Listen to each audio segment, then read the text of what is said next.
After 40 years, 3 things start happening to your face, and once you understand the science, you'll know exactly what to do.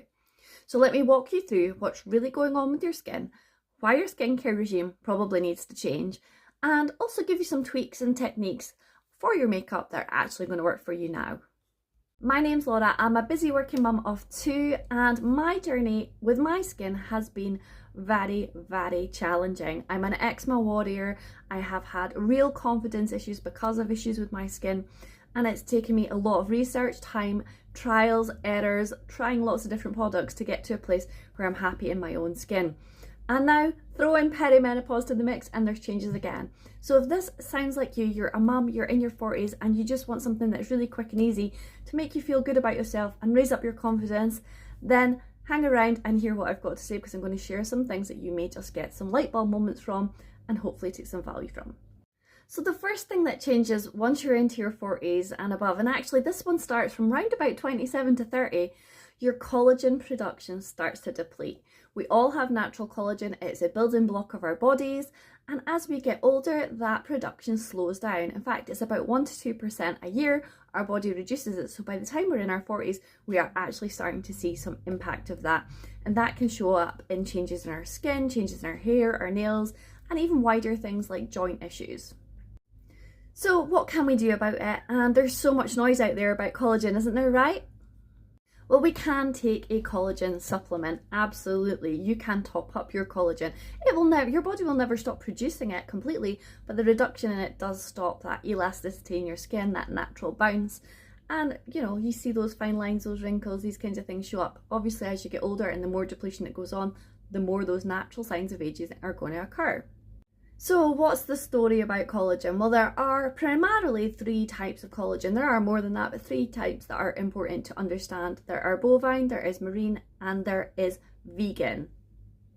And specifically for skincare, you want to look at a grade 1 marine collagen. And the reason for this is because it's the most similar to our own collagen, so it's the most easily absorbed. Some tips for the collagen you want to look out for: you want to take at least 5,000 micrograms a day, because that is really going to be the minimum that you're going to need. You want it to be in liquid format and with vitamin C so that it is easily absorbed. And if you can get it individually shotted, then that means that there's going to be no deterioration of the product as well. And there are other supplements that you can take to support your skin, like hair, skin and nail gummies. There's lots of options out there, and that's something that I tend to chat through with my clients on what is the best fit for them. Really, really important to understand a little bit of the science behind your skin before you launch into just grabbing products. And the reason for that is because not every single product is going to suit every single person. So some of those details that you want to think about when you're thinking about skincare is things like, what kind of skin do you have? Is it dry? Is it oily? Is it combination? Is it sensitive? Do you have specific issues you're looking to tackle? Fine lines, wrinkles, dark circles, pores, discoloration, and even down to conditions such as rosacea. When you understand all of this and you understand the ingredients that are in products, then you can best match them to get the right solution for you. So when you stand in front of that big box store and you don't know anything about those products, and you maybe don't really know what are the right ingredients to help you and help you rebuild and protect your skin, then you might end up using things that are not the right thing for you. So when you do a skin consultation with me, I also dive into all of those things so that you understand exactly what I'm recommending and why, and what are the benefits of it. And then that leads us on to the third thing, and that is about makeup techniques. So if you have great supplements in your body, boosting your skin health from the inside out, you are really working on your skin health from the outside, topically, you're going to have a great base for your makeup to look the best. But there are still things that you can do to really make it the best you can in your 40s. And the science behind that is that our face actually changes. The structure of our face changes. There are areas in our skin where things start to drop. I know it sounds boring, and there's more in our body that starts to drop, right, ladies? But when we're talking about our face, it is actually the fat in our face, which is a good thing, gives us that kind of rounded appearance, starts to drop. So when we smile, and we used to put our blush here, if you do that, it's going to drop down now, because that is the fat is slowly slipping down. There are areas that become more hollow, like here. So there are little techniques that you can do to open up your face, and you know, also let's just talk a little bit about hooded eyes and the fact that your skin now moves. So if you're doing, you know, techniques that you used to do when you were younger, they're not going to work because you're probably not going to see the product. So there are things that you can do, really quick ones to give you, but I do share this in lots of other videos, so feel free to follow me to get more benefit out of all of the videos I share on techniques of makeup placement. It's things like your brows. Your brows are really important. They frame your face, and you may notice that your brows are actually thinning, and that's totally normal because your as I said, your collagen production is going down. This is going to impact your hair as well as your face, your skin. But what you don't want to do is bring it too far down. You want to keep it sort of stopping higher so that we're keeping that area nice and white, nice and lifted like that. Next, let's just talk hooded. So if you actually have a resting bee face, that's your face. We don't go around like this, do we? No, we don't. Not unless you've had Botox.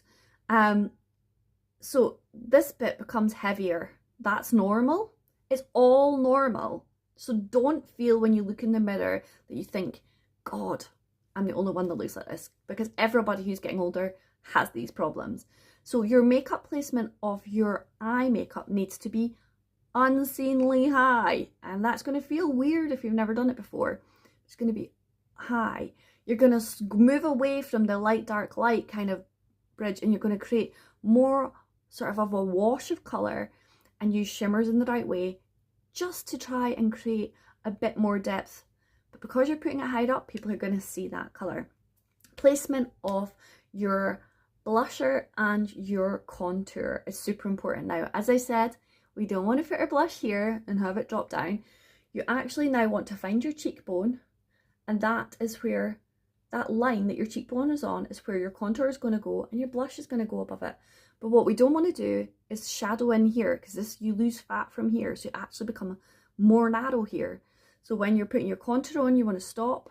You do not want to work and put any more shadow here, and then you want to put it here, and that's going to create some shape to your face. Now, the fatty deposits are starting to move down here. This is why women get jowls. So you can contour this line to try and make it better. And then obviously there are things you can do with your lipstick to really just focus on only this area here rather than pulling it right to the edges. These are super fast tips that you can take away and practice and play with today.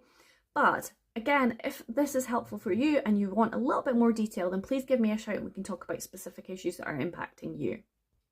So you don't have to feel frumpy, you don't have to feel old, and you certainly do not have to feel unconfident in your own skin in your 40s.